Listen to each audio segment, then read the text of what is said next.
నేటితో యానాం ఎన్నికల సంగ్రామంలో ప్రచారం అయితే ఈ రోజైతే ముగియనుంది. ఈ నేపథ్యంలోనే భారీ ఎత్తునైతే ఎన్ఆర్ కాంగ్రెస్ పార్టీ అభ్యర్థిగా మాజీ మంత్రి మల్లాడి కృష్ణారావు అయితే ఇప్పుడు యానాం నుంచి అయితే ఆరోసారి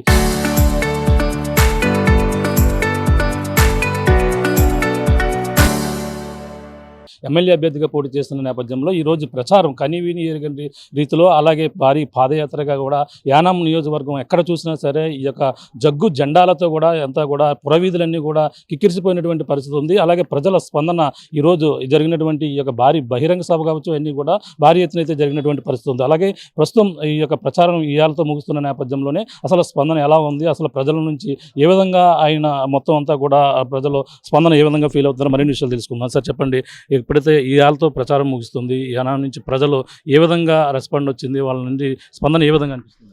నేను నామినేషన్ వేసింది గత నెల 23వ తారీఖు, లాస్ట్ డేట్ వేసాను. ఈరోజు 7వ తారీఖు. ఈ 15 రోజులు కూడా ఎక్కడికి వెళ్ళినా ప్రజలు ఇదే విధంగా ఉన్నారు.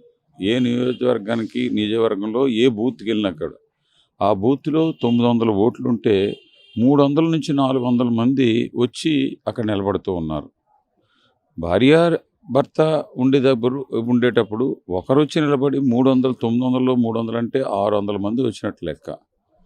అది గంట 2 గంటలు కూడా నేను లేట్ అయిపోతూ ఉంటే, ప్రజలు నన్ను నలిపేస్తూ ఉంటే, అయినా సరే జనం అంతసేపు వెయిట్ చేయవలసిన అవసరం లేదు. రాత్రి టైంలోనూ ఎండల టైంలో కూడా ఆ విధంగా ఉన్నారు. నేను నామినేషన్ వేసినప్పుడు వేలాది జనం, అలాగే మోటార్ సైకిల్ బైకులు పెడితే బైక్ ర్యాలీ వేలాది జనం. ఈరోజు ముగింపు జరుగుతుంది, ఇగో జనం ఈ విధంగా వస్తూ ఉన్నారు. అలాగే నేను ప్రచారంలో 57 ప్లేసుల్లో మాట్లాడడానికి రోడ్ షోలకు వెళ్తే అక్కడ జనమే. ఇటువంటిప్పుడు చూస్తే గత 5 సంవత్సరాల్లో వారి పరిపాలనని నా పరిపాలనని కంపేర్ చేసుకున్నారు ప్రజలు. చూస్తే అది వారు చెప్పే మాట, అది చెత్త పరిపాలన.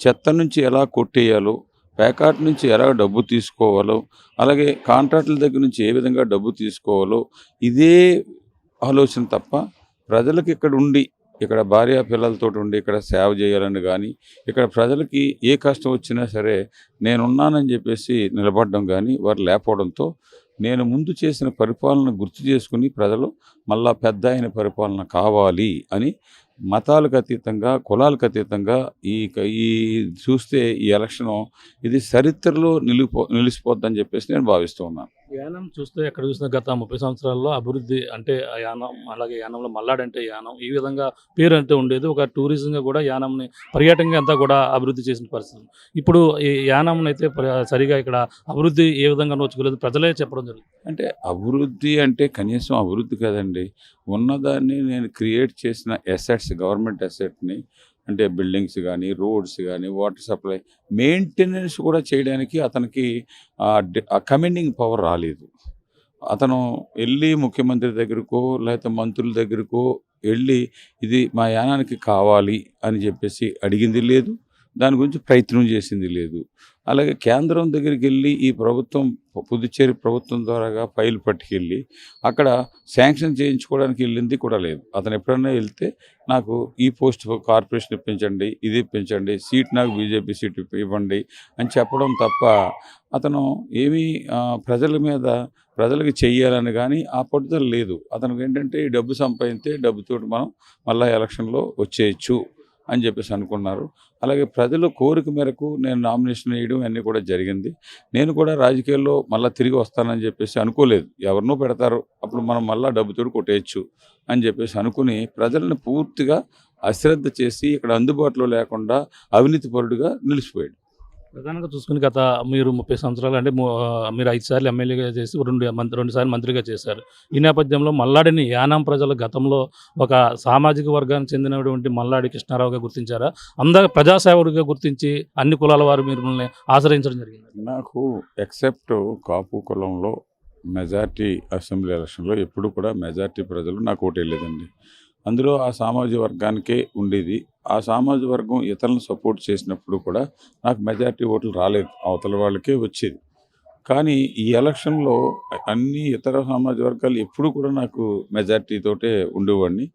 ఈ ఎలక్షన్లో మిగతా వాళ్ళతోటి పాటు ఆ సామాజిక వర్గం నుంచి నాకు అబవ్ 50% అని చెప్పను కానీ మినిమం 20% ఓట్లు కాపు సామాజిక వర్గం నుంచి నాకు వేయడానికి రెడీగా ఉన్నారు. ఇదే పెద్ద మార్పు.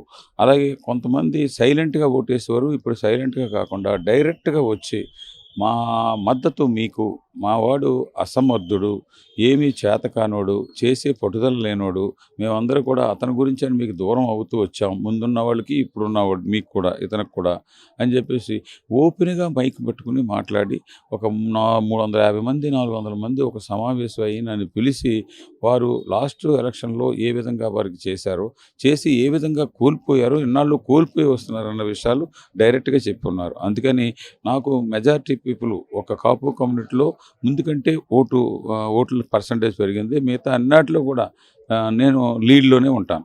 అంటే గతంలో ఆయన వద్ద ఉన్నటువంటి అశోక్ వద్ద కొంతమంది అనుచరులు కూడా పబ్లిక్గానే రావడం, ఇక్కడ మా గతంలో అతని దగ్గర పనిచేస్తాం ఇప్పుడు మిమ్మల్ని మద్దతు తెలుపుతున్నాను కూడా చెప్పడానికి ప్రధాన కారణం ఏమంటారు? అంటే అతనికి ఒక కార్యకర్త అంటే ఏంటో తెలియదు, లీడర్ అంటే ఏంటో తెలియదు, అహంభావి. ఇప్పుడు మీరు చూస్తున్నారు అతను ఈ 15 రోజుల్లో ఎలక్షన్ క్యాంపెయిన్కి వెళ్తే తిట్టకుండా తిడుతుంటే తలదించుకుని వచ్చేస్తున్నారు. కొంతమంది ఆర్గ్యుమెంట్ చేస్తున్నారు. చివరిలో చూస్తే పోలీసులను కూడా తీసుకెళ్ళి అవతల వాడిని నువ్వు తిట్టొద్దు, నువ్వు వేయకపోతే మానే అని చెప్పేసి పోలీసుల ద్వారా చెప్పే పరిస్థితి. వారందరూ నా కార్యకర్తలు కాదు, వారికి ఎలక్షన్లో నడుము కట్టి పనిచేసి మోసపోయామన్న ఆవేదనతో అతను తిడుతూ ఉన్నారు. ఇందులో కొంతమందిని తిట్టిన వాళ్ళనో లేకపోతే వచ్చిన వాళ్ళనో మళ్ళా ఏదో ఒకటి చేసి వెనక్కి కొంతమంది తీసుకెళ్లారు. అయినా సరే వేలాది మంది గత ఎలక్షన్లో అతనికి చేసిన వాళ్ళు నాకు ఈ ఎలక్షన్లో పనిచేశారు. ఇప్పుడు ఎలా ఉండబోతుందంటారు రిజల్ట్? 9వ తేదీన ఎలా ఉండబోతుంది? అలాగే మీరు ఎప్పుడు కూడా యానం అంటే మల్లాడి ఇక్కడ ప్రజాసేవకుడిగా ఉన్నారని ఇక్కడ లోకల్గానే చెప్పుకొస్తున్నారు. మీరు అక్కడ ఉన్నటువంటి కొంతమంది ప్రజలు చెప్పిన అభిప్రాయాలు ఏ విధంగా కనపడ్డాయి? ఇద్దరికి వేరియేషన్ ఏ విధంగా చెప్పుకోవచ్చు? అంటే వారికి నాకు డిఫరెన్స్ క్వైట్ ఆపోజిట్లో ఉంది.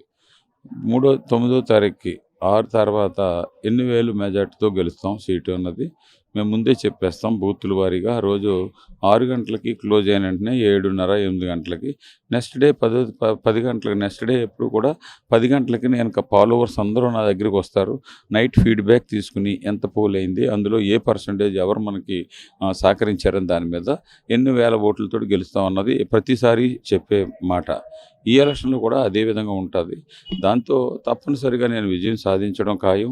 ఎన్డీఏ ప్రభుత్వం రాబోయే రోజు 9వ తారీఖుని అక్కడ పాండిచేరిలో పరిపాలన చేస్తున్న ఎన్డీఏ ప్రభుత్వం రావడం ఖాయం. ముఖ్యమంత్రిగా రంగస్వామి గారు అవడం ఖాయం. ఈ కలయిక భారత ప్రభుత్వం ఎన్డీఏ ప్రభుత్వం కలయికతోటి మంచి అభివృద్ధి చేయడానికి మంచి అవకాశాలు ఉంటాయని నేను భావిస్తున్నాను. చూసుకుంటే ఆయన ఒక మాట ప్రచారం పదే చెప్తుండే ఆయన నియంత పాలన చేశారు కాబట్టి నన్ను ప్రజలు గతంలో కూడా నన్ను ఆదరించారని కూడా చెప్పుకొస్తున్నారు.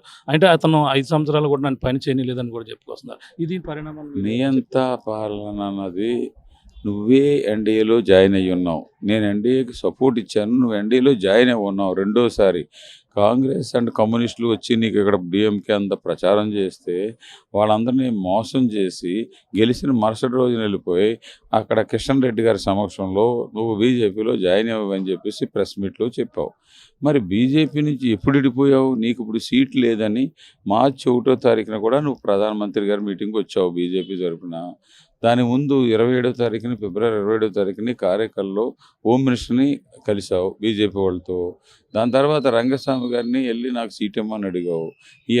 అన్ని డోర్లు మూసుకుపోయిన తర్వాత నీవు ఇప్పుడు వచ్చి నాకు ఆఫ్ చేసేసాడు అని చెప్పి చెప్తున్నావు. మొన్న మీ గవర్నర్ పాండిచేరి లాస్ట్ ఇయర్ వచ్చినప్పుడు ఇన్ని శాంక్షన్లు వచ్చాయా, ఇన్ని ఫౌండేషన్లా, ఇన్ని ఓపెనింగా అని చెప్పేసి నాకు ఆశ్చర్యంగా ఉంది. నా కాన్స్టిట్యూన్సీలో ఇన్ని పనులు అయితే అని స్టేజ్ మీద నువ్వు మాట్లాడావు. అంటే శాంక్షన్ ఏంటో, ఫౌండేషన్ ఏంటో, ఓపెనింగ్ ఏంటో అన్నది కూడా నీకు తెలియదు. నేను తీసుకొచ్చాను కాబట్టి నాకు తెలియలేదు ఆశ్చర్యని అందరూ ఎమ్మెల్యేల ముందు మాట్లాడావు. ఈ విధంగా నువ్వు ఆఫ్ చేశానని చెప్పేసి నువ్వు చెప్తుంటావు. నేను ఎన్ని పనులు చేశానో డిబేట్కి రమ్మంటే ఇప్పటివరకు ఎప్పుడూ రాలేదు. నీ అంతా అంటావు. నీ అంతకి అర్థం తెలియదు నీకు. నీ కార్యకర్తలు నీ లీడర్స్ని ఎవరితోటి మాట్లాడకుండా నేను డబ్బుంటే చాలు అనుకున్నది అది నీ అంత. నాకు కార్యకర్తల వెల్ఫేర్ కోసం, లీడర్స్ వెల్ఫేర్ కోసం, నేను ప్రజల పేదోడి గురించి చేసేది నేనెందుకు నీ ఎంత అవుతాను? ఇది నా దగ్గర ఉండేది. అందుకని కనీసం నువ్వు ఫోన్కి కూడా అందుబాటులో ఉండవు. నీ పేషెంట్లు నీకు ఎలక్షన్లో చేసిన వాళ్ళు నాకు ఫోన్ చేసి నీ కొట్టి నాకు చేస్తే వాళ్ళు ఎవరైనా చూడకుండా నేను హాస్పిటల్కి మాట్లాడడం, హాస్పిటల్కి వెళ్ళడం, అక్కడ కొంత తగ్గించి మాట్లాడడం, అవసరమైతే 10,000 రూపాయలు ఇచ్చేసి రావడం అన్నది మల్లాడి కృష్ణారావు పని.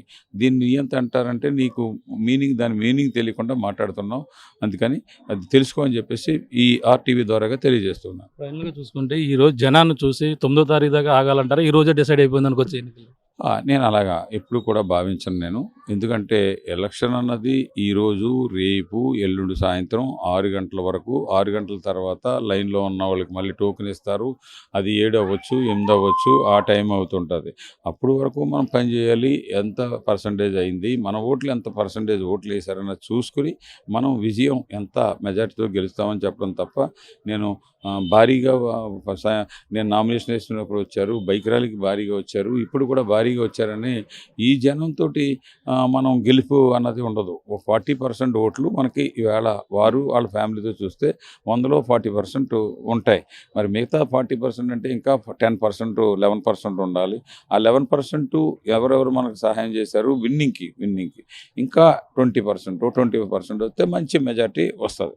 ఫైనల్గా మీరు ఇచ్చిన సవాళ్ళకి అటు నుంచి ఇంకా ఇప్పటి వరకు కూడా ఏం రాలేదనుకోవచ్చు. దానికి కారణం ఏమనుకోవచ్చు? అంటే మీరు కూడా అతన్ని ప్రయత్నం చేయాలండి. మీరు అతనితో ఇప్పుడు అయిపోయింది, కనీసం ఇంటర్వ్యూ చేసి ఏంటి నీ బైక్ ర్యాలీ ఏంటి అక్కడ అని ప్రశ్నలు వేసి అతని దగ్గర నుంచి కనీసం రిప్లై రప్పించేలాగా చేస్తే, రిప్లై ఎప్పుడు కూడా ప్రతి సవాలు ఉంటుందండి. అంతేగాని మనం చెప్పిన దానికి అతను మాట్లాడకుండా అతను తిట్టిన బూతులకి మనం రిప్లై ఇచ్చి ఉన్నాం. దానికి ఇది అలా కాదు, నేను అనలేదను, నేను అంతమొందిస్తానని చెప్పేసి అనలేదను, నేను మార్చిలోపు నేను ఫినిష్ చేస్తానని అనలేదని అనుకుంటే నేను ఈ విధమైన మాటలు కూడా మాట్లాడినే. నేను ఇప్పుడు గౌరవంగానే మాట్లాడుతున్నాను. ఆ ఇరిటేషన్లో నేను అంతం చేస్తాను అన్నప్పుడు కొంత మనిషికి ఇరిటేషన్ వస్తుంది. ఆ ఇరిటేషన్లో కూడా కొన్ని మాటలు మాట్లాడుతుంటాం. ఆ మాటలను కూడా నేను అతను రెడీ అనుకుంటే ఆ మాటకి 100% నేను కట్టుబడి ఉంటాను. ఫైనల్గా ఏం చెప్పదలుచుకున్నారు? ఈరోజు రేపు కూడా ఒక 2 రోజుల మాత్రం సమయం ఉంది. మీ కార్యకర్తలను కావచ్చు ఎవరన్నా కూడా ఉద్దేశించి రెచ్చగొట్టే ధోరణి చేస్తే పార్టీ ద్వారా అంటే అతను ఈరోజు నైటు రేపు ఏదో ఒక గొడవ సృష్టించాలని చెప్పేసి ప్రయత్నం చేస్తున్నారు. యువతలేమో హర్ష్ కుమార్ ద్వారాగా ప్రాబ్లం క్రియేట్ చేయాలని, అలాగే అమలాపురంలో ఒక జనసేన నాయకుడు ఉన్నారు, వీళ్ళు పార్ట్నర్స్ అని చెప్తున్నారు. వాళ్ళ ద్వారాగా కొంత రౌడీస్ని తీసుకొచ్చి ఈరోజు రేపు అలజడి సృష్టించాలని చెప్పేసి ప్రయత్నం చేస్తున్నట్టుగా రాత్రి పోలీసులు వచ్చి చెప్పారు. దానికి నాకు సెక్యూరిటీ అన్నీ కూడా ఇస్తాము, 2 పోలీసులను ఇస్తాం, గన్మెన్ని, అలాగే 2 ఆ సెక్యూరిటీ వాళ్ళని ఇస్తాం, 4 చెప్పారు. నాకు అది ఏం అవసరం లేదు. రాత్రులు వెళ్ళి నేను రాజకీయం చేయను. నా దగ్గరికి కార్యకర్తలను కలవడానికో లేకపోతే ఇంటికి వచ్చి కలిసి వాళ్ళే ఉంటారు తప్ప నాకు సెక్యూరిటీ వద్దని చెప్పేసి రాత్రి డిప్యూటీ తహసీల్దార్ అండ్ ఆ ఎస్ఐ గారు ఇద్దరు వచ్చి నైట్ కలిసినప్పుడు కూడా నేను ఆ విధంగానే చెప్పాను. Thank you sir, all the best అండి. ఇది పరిస్థితి. ప్రస్తుతం చూసుకుంటే యానాం ఎన్నికల సంగ్రామంలో ఫైనల్ ఘట్టం అయితే ముగిసింది. ఈ రోజు అయితే కొన్ని గంటల్లో ముగుస్తున్న నేపథ్యంలో కనీ విని ఎరగని రీతిలో ఈరోజు ఈ యొక్క ర్యాలీలో అలాగే మల్లాడి కృష్ణారావు ఆయన ఆదరించేందుకు భారీ ఎత్తున అయితే ఇక్కడ రావడం జరిగింది. యానాం పురవీధులన్నీ కూడా ఈ యొక్క జగ్గు జెండాలతోని జనంతోని కూడా నిండిపోయి ఎక్కడ చూసినా సరే జై మల్లాడి అంటూ కూడా నినాదాలతో ఓరెత్తినటువంటి పరిస్థితి ఉంది. ఏదేమైనా యానాం ప్రజలు మళ్ళీ ఆరోసారి అయితే నాకు పట్టం కట్టేందుకు నేను చేసినటువంటి యానాం సేవకుడిగా గుర్తింపు నన్ను మళ్ళీ విజయపదంలో నడిపిస్తుంది. అలాగే గతంలో యానం అయితే అభివృద్ధికి నోచుకోకపోవడంతో ప్రజలు నన్ను ఆదరించేందుకు అలాగే యానంలో మరింత అభివృద్ధి దిశగా తీసుకెళ్లేందుకు నా వంతు కృషి చేస్తానని ఇవన్నీ కూడా నమ్మి ప్రజలు ఇప్పుడు మళ్ళీ ఓటేసేందుకు మళ్ళీ అందరూ కూడా కనివిని రీతిలో నా మెజార్టీ ఉంటుందని కూడా ఆయన అయితే చెప్పుకొస్తున్నటువంటి పరిస్థితి ప్రధానంగా ఉందని చెప్పాలి. ఇది కూడా తాజా పరిస్థితి. ప్రకాష్ RTV యానం నుంచి.